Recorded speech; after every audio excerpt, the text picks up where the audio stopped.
नमस्कार दोस्तों, हमारे YouTube चैनल फन स्टडी में आपका स्वागत है।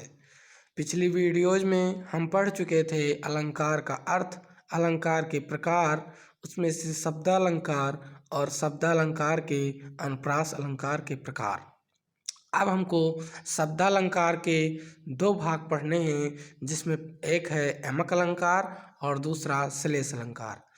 तो आज यमक अलंकार को हम अच्छे से जानेंगे, क्योंकि परीक्षा में बहुत कन्फ्यूजन देता है विद्यार्थियों को। यमक अलंकार में किसी काव्य का सौंदर्य बढ़ाने के लिए एक शब्द की बार बार आवृत्ति होती है। प्रयोग किए गए शब्द का अर्थ जो होता है वो हर बार क्या होता है, अलग अलग होता है। शब्द की दो बार आवृत्ति होना वाक्य का यमक अलंकार के अंतर्गत आने के लिए आवश्यक है। अब यमक अलंकार की परिभाषा हमें अगर लिखनी है तो हम क्या लिखेंगे कि यमक शब्द का अर्थ होता है दो शब्द जब एक ही शब्द ज़्यादा बार प्रयोग हों पर हर बार अर्थ अलग अलग आए, वहाँ पर यमक अलंकार होता है।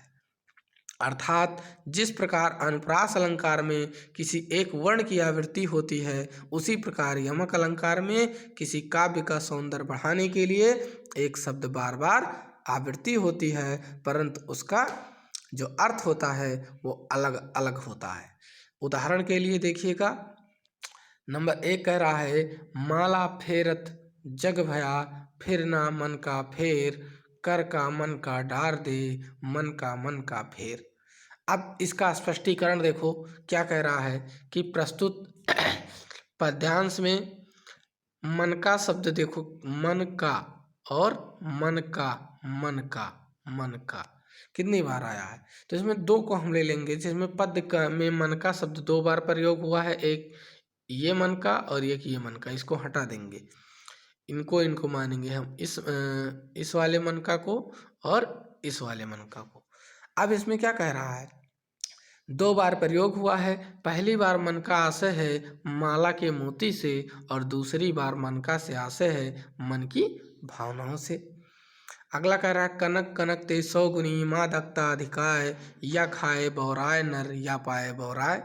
अब देखो, कनक कनक शब्द की आवृत्ति दो बार हुई है, लेकिन इसमें पहले कनक शब्द का प्रयोग क्या हुआ है, सोने के लिए हुआ है, अर्थात सोना, गहना वाला सोना, और दूसरे कनक का अर्थ धतूरा है।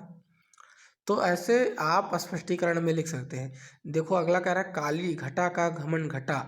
अब इस पद में क्या आया है, घटा शब्द की आवृत्ति दो बार हुई है, इसलिए क्या होगा, एक घटा का अर्थ होगा बादल और दूसरे घटा का अर्थ होगा कम होना। अर्थात एक पंक्ति में घटा शब्द की आवृत्ति दो बार हुई है, दोनों शब्दों का अर्थ अलग अलग प्रकट हो रहा है, इसलिए क्या होगा, यमक अलंकार होगा। अब हम जानेंगे श्लेष अलंकार। श्लेष का अर्थ होता है चिपका हुआ। जैसे कोई चुंबक रखा होता है ना, सबको चिपका लेता है अपनी ओर, वैसे एक शब्द इसमें होता है जो कई अर्थों के लिए क्या होता है, प्रयोग होता है। अर्थात उस शब्द में कई सारे अर्थ अपने अपने साथ जोड़ जोड़ करके प्रदान करने लगते हैं। इसको देखिएगा, जहाँ पर कोई एक ही शब्द एक ही बार आए पर उसके अर्थ अलग अलग निकले, वहाँ पर श्लेष अलंकार होता है। अर्थात श्लेष का अर्थ होता है चिपका हुआ या मिला हुआ। जब एक शब्द से हमें विभिन्न अर्थ मिलते हों, उस समय श्लेष अलंकार होता है। अर्थात जब किसी शब्द का प्रयोग एक बार ही किया जाता है लेकिन उससे अर्थ कई निकलते हैं, तो वहाँ श्लेष अलंकार होता है। श्लेष अलंकार के उदाहरण देखिए कैसे निकालना है। कह रहा है, जो रहीम गतिदीप की, कुल कपूत गति सोए, बारे उजियारे करे, बढ़े अंधेरे होए। अब इसका स्पष्टीकरण होगा कि रहीम जी ने कहा कि दोहे के द्वारा दिए एवं कुपुत्र के चरित्र को एक जैसा दर्शाने की कोशिश की है। रहीम जी कहते हैं कि शुरू में दोनों ही उजाला करते हैं, लेकिन बढ़ने पर अंधेरा हो जाता है। जैसे मतलब देखो, बढ़े उजारे हुए और बढ़े अंधेरे हुए, कुल मतलब जैसे क्या हुआ, जब देखो कोई दीपक क्या होता है, बहुत तेज जलने लगता है, तो क्या होता है, बाद में बुझने से कुछ समय पहले देखिए आप, बहुत तेज जलेगा फिर अचानक बुझ जाएगा। और जो क्या होते हैं, कुपुत्र होते हैं, वो भी क्या होता है, जब उनको बुझना होता है तो बहुत मतलब करेंगे, बहुत दुष्टता करेंगे, बहुत सारी चीज़ें करेंगे, तो वही चीज़ें कहा गया है। इस उदाहरण में बढ़े शब्द से दो भिन्न भिन्न अर्थ निकल रहे हैं। एक दीपक के संदर्भ में बढ़ने का मतलब बुझ जाना, जिससे अंधेरा हो जाता है, और कुपुत्र के संदर्भ में बढ़ने से मतलब बड़ा हो जाना। फिर कह रहा अगला, बहुत अच्छा उदाहरण है, इसको ध्यान से देखिएगा। रहीमन पानी राखिए, बिन पानी सब सून, पानी गए न उबरे, मोती मानुष चून। मतलब इसमें पानी शब्द का जो है निचली वाली लाइन में, पानी गए न उबरे मोती मानुष चून, मतलब पानी के बिना मोती मानुष चून नहीं मतलब क्या उबर सकते या विकसित हो सकते। अर्थात कहने का मतलब है कि मोती की जो चमक होती है वो पानी के बिना अधूरी होती है, और मनुष्य का जब पानी चला जाता है अर्थात इज्जत, तो वह बेकार हो जाता है। और चून में अगर पानी ना रहे तो उसे कोई नहीं पूछता। अर्थात पानी शब्द का, इसमें पानी के तीन अर्थ का प्रयोग है। पहला अर्थ मनुष्य के संदर्भ में है, जब इसका मतलब विनम्रता से है। दूसरा अर्थ आभा या तेज या चमक से है, और तीसरा अर्थ जल से है, जिसे चून से जोड़ करके दर्शाया गया है।